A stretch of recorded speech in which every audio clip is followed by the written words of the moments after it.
want to kind of talk through how I've learned how to use AI and give you some thoughts on how to deal with the shift from being in a non-AI world, personally and professionally, into a world where you figure out where does AI fit into me, fit into my business. And so that's really what I'm going to focus on today. So I kind of titled this The Human First Agent, How to Master AI Without Losing Your Soul or Your Time.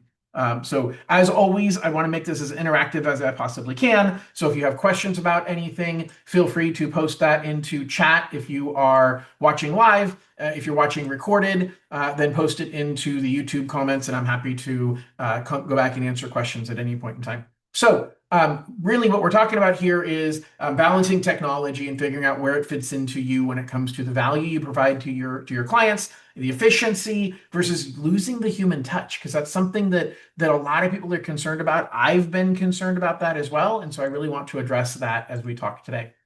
So first of all, I want to start with the psychology, like the mentality behind all of this.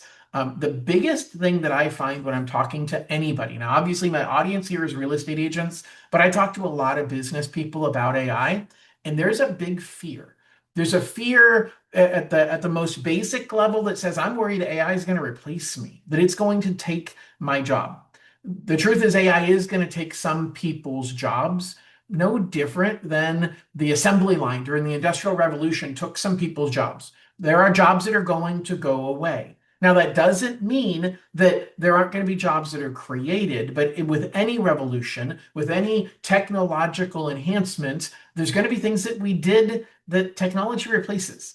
And that is expected, and it's scary, but it's not new. This has happened a lot in the past. And so really what we want to focus on, what I have been focusing on, is how can I use this to be a competitive advantage? Are some lenders going to go away? Are some jobs, some realtors going to go away over time due to AI? Maybe. If you're a realtor who thinks that your primary job, your only job, is to find homes and show people the homes that are available out on the market, that's becoming more and more of a something that can be done not just through search like we've done for a long time, but now with AI. Like ChatGPT has Zillow embedded into it. I've played with it. It's pretty good. Nothing is perfect. But the truth is, a lot of realtors, and I hate to say this, but a lot of realtors, they don't go out and preview homes anyway. So they have no idea when they're talking to a buyer about their needs, they don't know what's out there any more than the buyer does. Now, back in the day, we all used to hop in the car. We'd go to the MLS tour and we'd hop in the car and we would drive through all the houses and we would see them and experience them in that way. When you go out and meet with a buyer, you've got a hands-on experience to say, you know what? I know the right house for you. I was in it yesterday. That's something AI can't replace. That's something that if you think my job is simply to set them up on a search and have the email them listings every day that come out and then go show them the property, well, that's that you're going to be replaced. I mean, that's the truth. And I don't mean to say that you're going to be commoditized. And so you've got to think about how do I make this a competitive advantage for me and what can't AI replace? And so we want to think about technology augmenting humans instead of replacing them. Okay, there are things that we do now that technology can do, but there's things we do now that technology can't. And the most important one is reading the emotional needs of your buyer or your seller. It is very much an emotional experience. I think you would all agree with that, that buying a home, selling a home, there is fear, there is excitement, there is stress, and technology is not going to replace that. In a lot of ways, it's going to enhance it because you don't know if you can trust the technology. People trust people most of the time. Now, there are some people who say, hey, all I care about is tech, and I think tech is black and white, and it's not going to steer me wrong, and so I want to use only technology. I don't trust people. I get that side. But that's not the average person. The average person works with someone once they have three things in place. They have to know who that person is, they have to like that person, and they have to trust that person. Now, if you think about what AI can replace, AI can replace the trust side of things. AI can give the answers in most cases pretty darn good. So we've got to focus on how do we become that connector, have the relationship with someone. And it's not simply about, hey, I'm going to be your best friend, but it's, hey, I'm looking out for your best interest. Hey, I understand at an emotional level what you need and what you're going through. And I'm going to be here to make sure to guide you through those challenges as they come up. And so that's really what I think about when I look at this challenge about, hey, how do I put AI into my business? And it really comes down to figuring out the know, like, and trust. Okay. So AI can help you be more known. So you can use it as a collaborator. And I'll talk about that a little bit more during this presentation. But I actually collaborate with AI more than I actually use it as a search engine. Most of you, I bet, use AI as a search engine. You have a question, you have something that you don't know what the answer is or how to do it. And so instead of going to Google, you've taught yourself that you should go to AI. And that's great. But that's layer number one. Okay. Layer number two is that you're using AI more as a partner, more as a consultant, telling it, hey, I don't know what I don't know here. And so when you think about know, like, and trust, how do I get more people to know who I am? AI can really help you out a lot in saying, hey, give me some ideas of marketing, not, hey, write me a marketing script. Okay. I'm not saying don't use it that way, but I'm saying that's not the only thing you can do with it. You can say, hey, I've heard people have success with Facebook advertising as a real estate agent. What do I need to know about that? And what things would help me be successful in doing that? And what things should I be worried about? And so that's an important distinction when you're looking at how do I address AI as either a good thing or a bad thing in my business and in real estate. And it is about, again, figuring out what is your competitive advantage over what AI can do for your clients, how to be focused on technology augmenting the human instead of replacing it. And then just be engaged, like try it, break it. And I'll talk more about that as we go forward, but don't fear it. So I want to start with there's three personas that I've learned that we all fall into one of these three personas. And it really has to do with anything new. AI happens to be the newest new, but 25 years ago, it was the internet. And it was, gosh, do I trust? Do I need a website? Should I have a website? Do I trust the listings that are online, or should I still get it from the listing book the way that we used to do it in the MLS previously? With change comes three types of people. You've got the reluctant people, the, hey, I don't know. I'm not really sure this is a good thing. This is not how we've always done things. And I'm worried, I'm nervous, I'm scared about trying something new. I'm too old to learn a new trick. So I'm just going to keep doing it the old way. And for a certain amount of time, you can do that. But imagine today if you didn't use the internet for your real estate business. What would that look like? Like you couldn't, you could imagine it 25 years ago if you were in the industry, or even 20 years ago or 15 years ago. It was like, by 2010, if you didn't have a website, you were nobody. But in 2000, you didn't have to have a website. So in that decade, like you went from in the beginning, you could be reluctant. You could say, I don't know. I meet all my clients face to face. I don't need a website. I don't need a web. Now it's like, what do you mean a website? I need to have a social media platform, and I need to have all of this other stuff. And so it evolves. But a lot of people fall into the reluctant category. Now, the biggest of these three categories is the curious. It's what I'd imagine a lot of you who watch my AI presentations, a lot of you fall into this curious category. Clearly, if you weren't curious, you wouldn't be here joining, you wouldn't be listening, you wouldn't be watching this recorded on YouTube. So the curious is a great place to start. Okay. I'm in the champion mode. Like I'm on the far end. I am an early adopter. I love technology. I think this stuff is fun. I like embracing new things and figuring out how can I use that in my business. And I like blazing trails. That's all great, but that's not the average person. That's the smallest group of people, is the persona that says, I'm the champion of new things and I want to be in charge of it. I want to blaze my own trail. Okay. I'm doing that. I love it. I enjoy it. But I don't want you to get the misunderstanding, because I've talked to a few realtors who have watched my webinars and they've said, John, I don't know if it's for me because I'm not into it like you are. And so that's really why I'm pausing and taking a step back and saying, hey, I want to make sure that you guys are clear. My goal here is to take you from where you are right now to one step further. And it's about an evolution. It's about ideas on one extra thing that you can do that helps you enhance your business using AI. But it's not about replacing you. And it's not about making it robotic, which I know a lot of people are afraid of or concerned about, is that, hey, this is going to be just a robotic world that humans aren't going to interact with humans. And the truth is that's, in my view, never going to happen because humans need human connection. And so you've got to make sure that you're figuring out ways to enhance that human connection. All right. So here's the deal, though. It's change. And change sucks. Change is hard. Okay. Change isn't just hard, like change is very, very difficult. And so you got three different things that I've identified here that really we want to talk about. The first thing is we're all programmed to like things the way they are. It just is the status quo when you look at how things are and you can say, hey, I have a choice. I can change everything. I can pick up and move everything and rearrange all the furniture and then try and walk through the house in the middle of the night. See how well that works. Don't work too well, okay? So rearranging the furniture is no fun. Not knowing where you put the cups versus the plates versus the silverware in the kitchen, like why? Everything, that's where the cups go. That's where the silverware goes. It's just there's a place for everything and everything's in its place. And so there's a lot of concern, there's a lot of challenge in convincing yourself the status quo, although it's worked well for you, isn't where the future lies.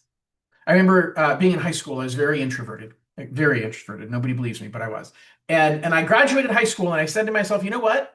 As I embrace into my next level, my next career, my next stage in life, I recognized that being introverted was not going to serve my needs. It wasn't going to get me to where I need to be. I need to be able to stand in front of a bunch of people and talk to them and speak intelligently and not be so afraid that I don't want to talk to a group of people. And so I changed on purpose. Now my status quo felt better. I'm still an introvert on the inside. I'm just the most extroverted introvert you've ever met. And I like that analogy because I could have stuck with the status quo, but it didn't serve my needs in the future, and I recognize that. And so for me, when I look at change, I look at it and say, am I changing for the sake of change? If so, then don't. But am I changing because that's where things are going? And if so, why not get there at least on time, if not a little earlier? Because the last thing I want to do is be behind everybody else and trying to catch up. Okay. I call that technology debt. So you get yourself into technology debt because you're not advancing. You're not willing to take extra steps to improve your business, your technology understanding, all that stuff. And you end up now with technology debt, and now you're behind the eight ball. Now you're in 2015 and you're the only one in your office that doesn't have a website. Okay. There was somebody that was the case. And it's like, wait a second, what do you mean you don't have a website? And you have a client that says, well, I chose somebody else because I tried to find you on Google and see your reviews, and I don't see that you have a Google business profile. What do you mean I need a Google business profile? If you're late to the game on getting reviews, yeah, you can catch up, but it's kind of hard. You'll lose people if you don't have a place they can go to see your reviews. And that's a good example of being in technology debt. And so you've got to now get over the challenge that comes with learning new tools. And really, it's about strategies that you employ that are baby steps. Okay. It's every time you take a training like this, say, what's one thing that I can take away from here that I can implement now? Do not do what most people do, which is say, yeah, that sounds great. I'll work on that at some point in time. Like pick one thing, just one thing that you say, you know what, John?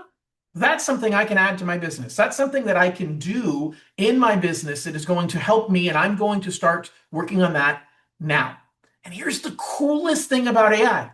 You actually don't have to know how to use it because it will tell you how to use it as you're using it. Now think about that for a second. You have a tool in front of you that you literally can interact through regular human language and say, I don't know how to use you to accomplish what I'm trying to accomplish. Please tell me how. And it will explain itself in English.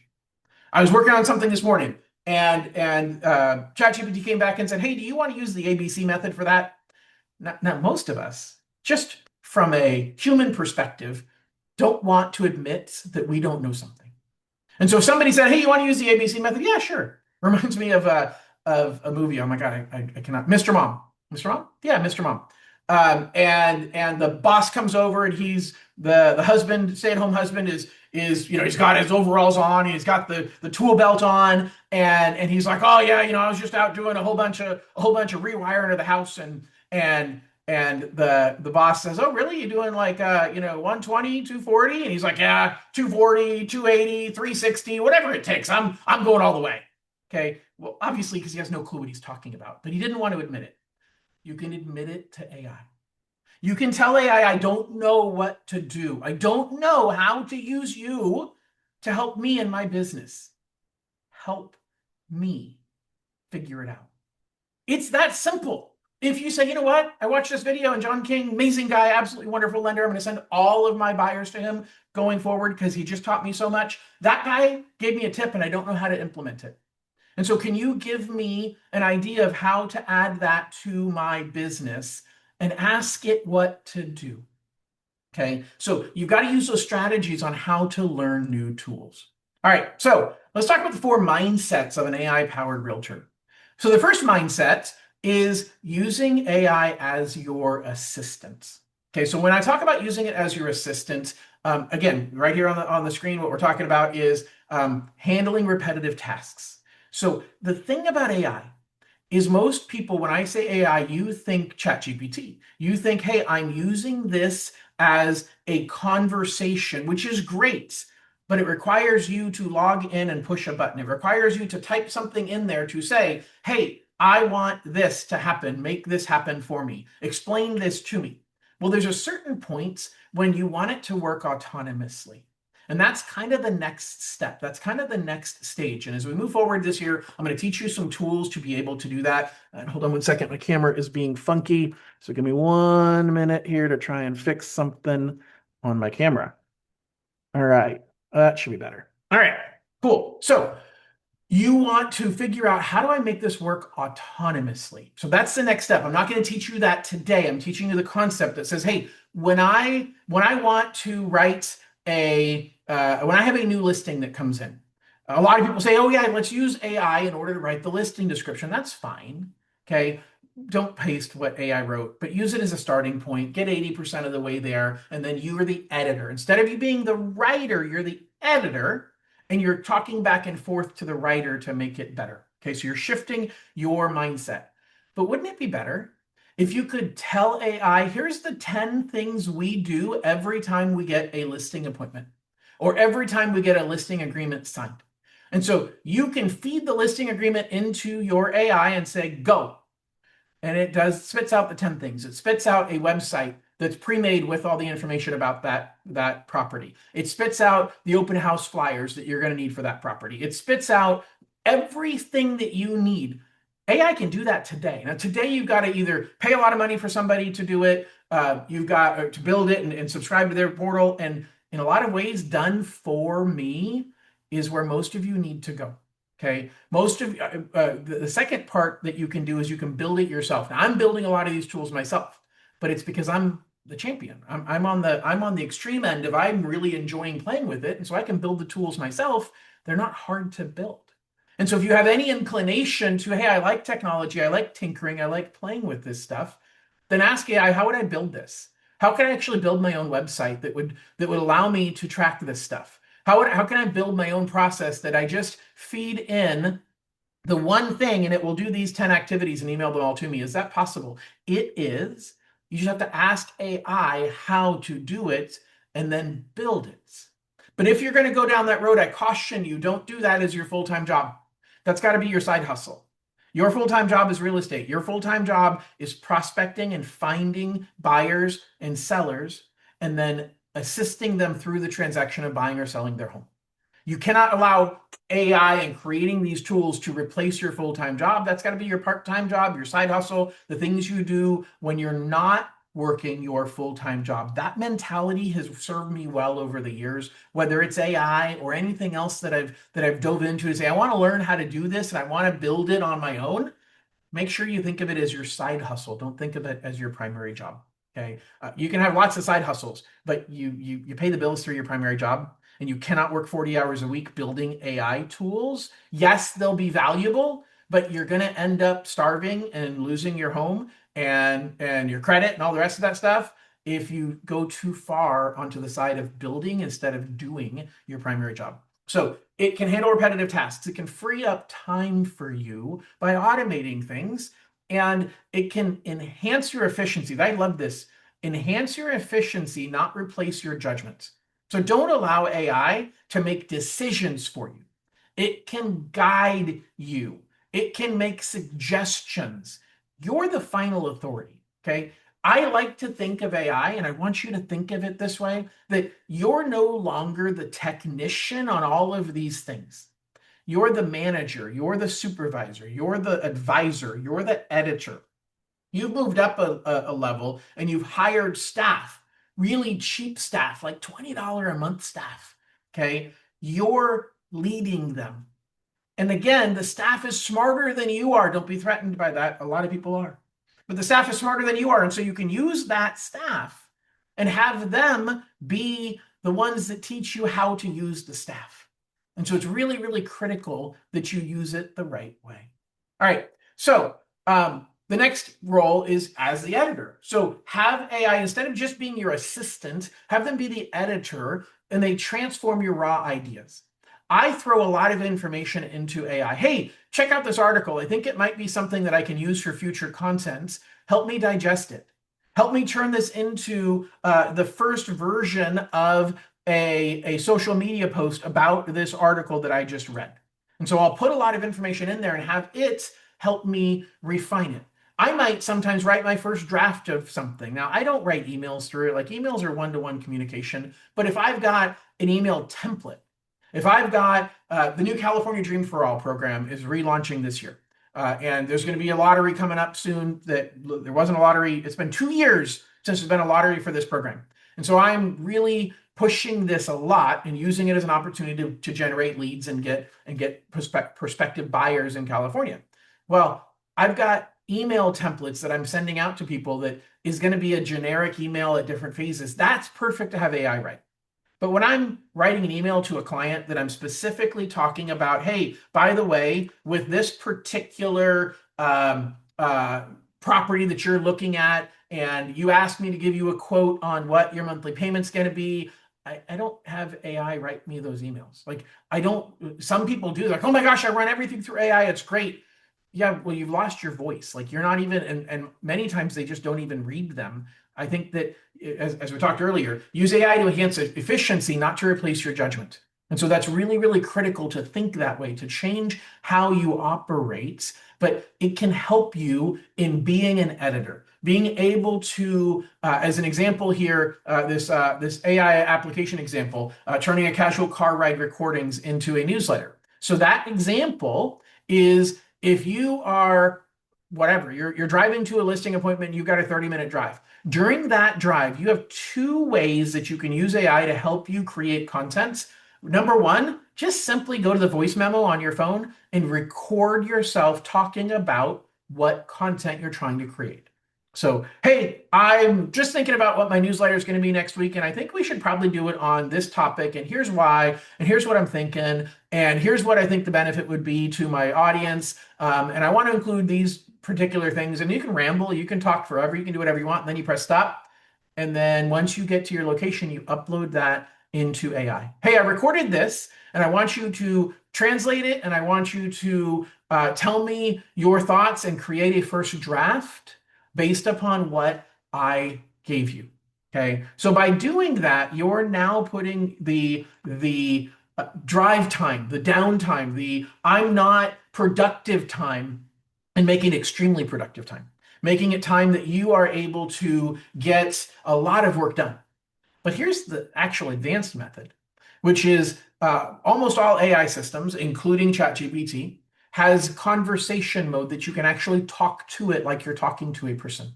And so you would open up ChatGPT on your phone and you connect it to your Bluetooth and you'd click the talk button and you just say, hey, I'm driving right now to a listing appointment and I want to brainstorm ideas for next week's newsletter.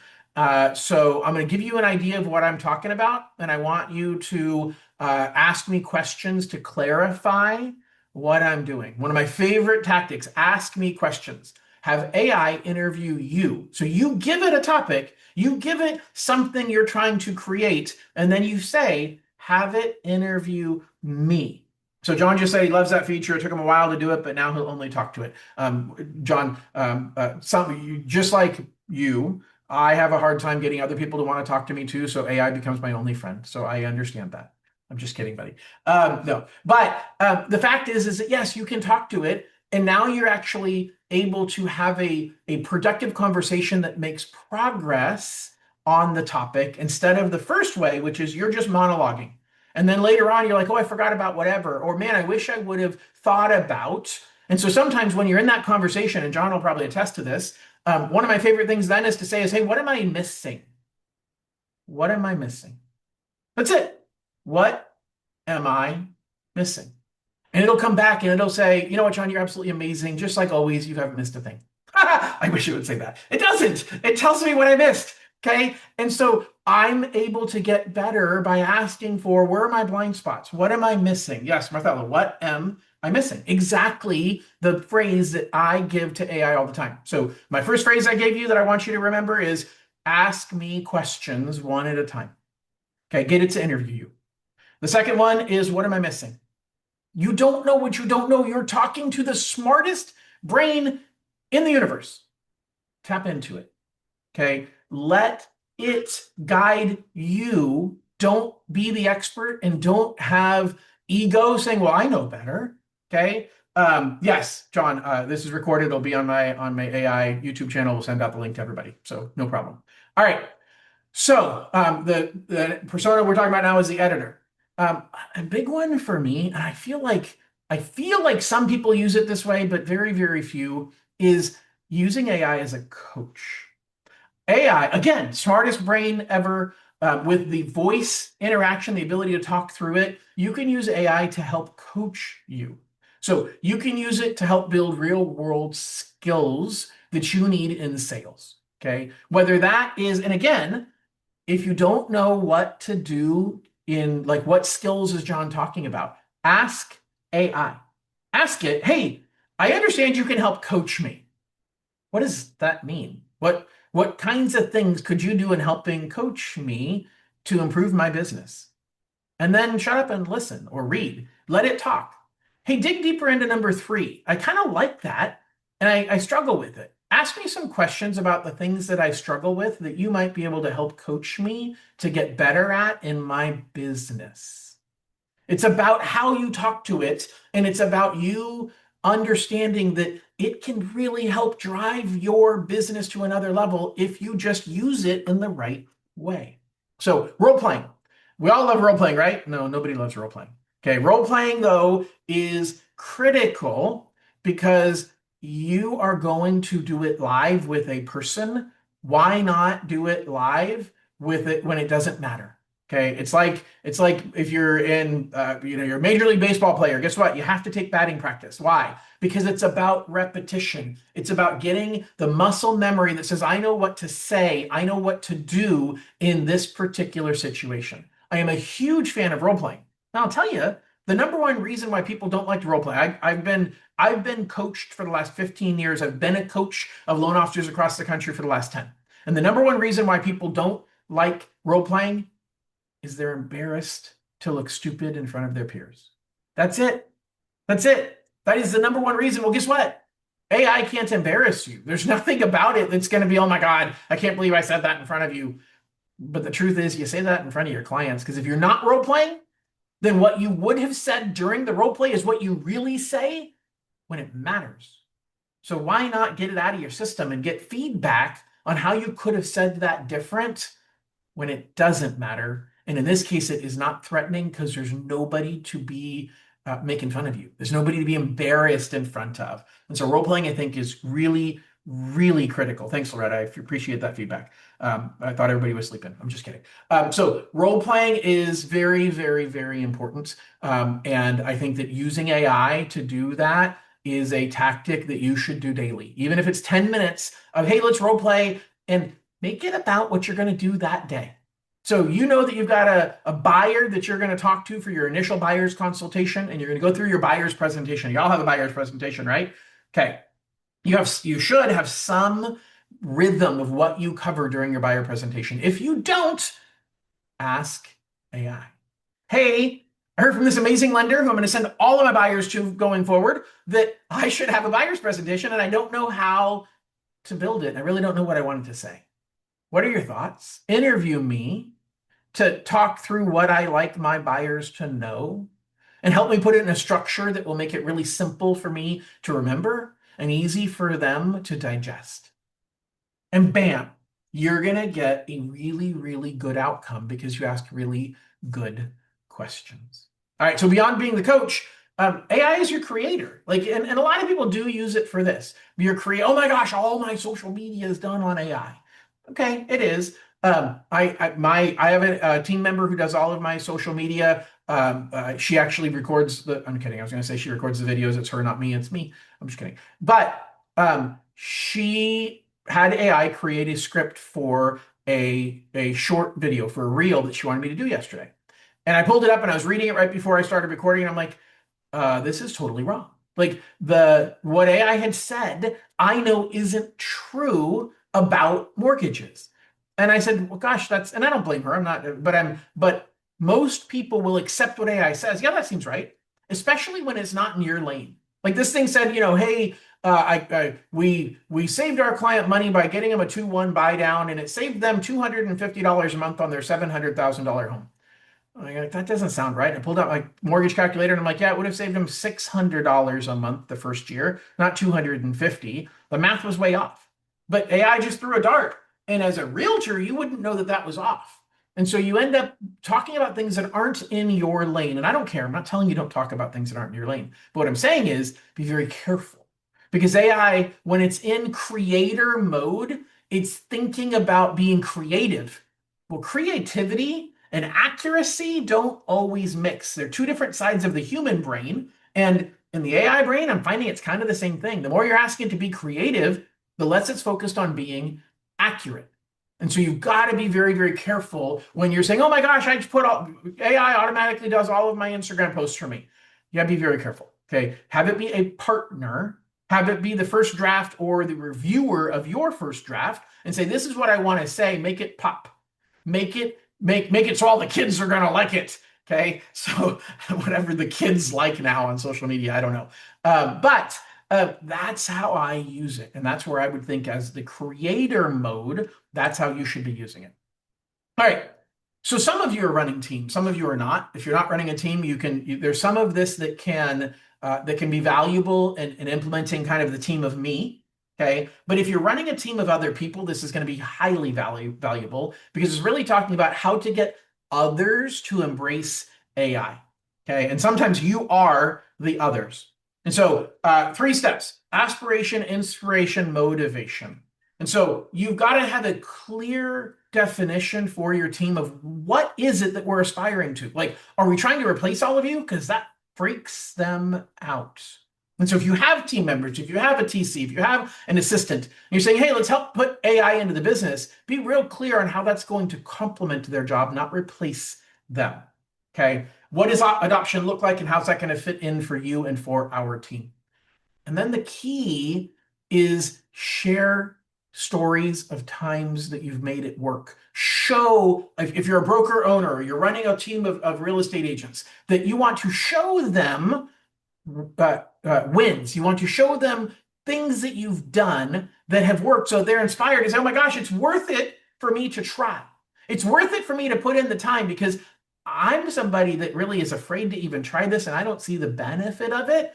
But if you show them the benefit, you're inspiring them to give it a shot and you're creating motivation. So you're putting people together and saying, hey, why don't you guys work together? We're going to have a workshop and let's break into groups and talk about ways we can overcome this issue using AI. So as a team leader is running a team or stepping aside and having kind of a out-of-body experience, managing the team of you is kind of important. And so this is a way that you can think through the change. And so you want to really focus on on a few things that you're going to change. So I've got, I've got a decent number of people in my branch, and I continue to teach them, hey, why don't we over the next month think about doing this with AI? Why don't we all try and add this tactic that we use from AI? Because then it gives them just one thing to focus on instead of everything to focus on. Okay. Give them examples of the use cases and then reinforce it. Check in with them and say, hey, how's that working? Have people share success stories, and that will really help to grow the adoption within your team, within the group. Okay, so you want to really talk about what the case study looked like. So you want to say, hey, how did this process work before AI on this particular team? So on Elizabeth's team, they did this before they used AI, and now it looks like this because they're using AI. And so you're giving them visual proof of the change. Okay. Again, I'm going through this pretty quickly. Less of my audience is running teams, but I think it's important to cover this. And so I want to make sure I got this in here. Okay. Here's the deal. I want to be a partner for you. Okay. I want to really help you to build your business. I think that, I've been doing lending for 25 years, and I've always focused on how can I give the most value to my real estate agents. And right now in this environment, this is the place that I know I can really help you move the needle. And so I've got a year's worth of videos, one a month. I'm going to continue doing them. I'm going to put out as much content as I can to help you to be inspired to, as we talked about, the aspiration, the inspiration, and the motivation. If you are an individual team of you, then let me guide you through that. Let me give you the inspiration. Join me on this journey, because honestly, this is where the future is going. The question is, are you going to be an early adopter? Are you going to be right on time with everybody else? Or are you going to be behind the eight ball and be the only person in 2010 that doesn't have a website? So that's really what I'm looking at. So that's all that I had that I wanted to cover for today. I'm happy to answer questions for anybody that is here live. I really appreciate our viewership doubled in the time since I started. And obviously, we've got a lot more that are going to watch on YouTube. So if you have any questions and you're watching live, feel free to either post it in the chat or to unmute yourself and ask the question. I'll continue talking for another 30 seconds or so. And if nobody has any questions, then I'll let you go. If you are watching on YouTube, then post any comments or questions you have down in chat, and I'll come back to you later and I will comment on them and give you answers. So does not look, yes, it does look like I have a question. Do I consider ChatGPT as the best all around for realtors? That's a great question. No. I stopped thinking anything is the best all around. This morning, I was trying to build something, build a process. And so I started with ChatGPT because it knows me the best. So that is why I like ChatGPT the most, because I've used it the longest and it knows me the best.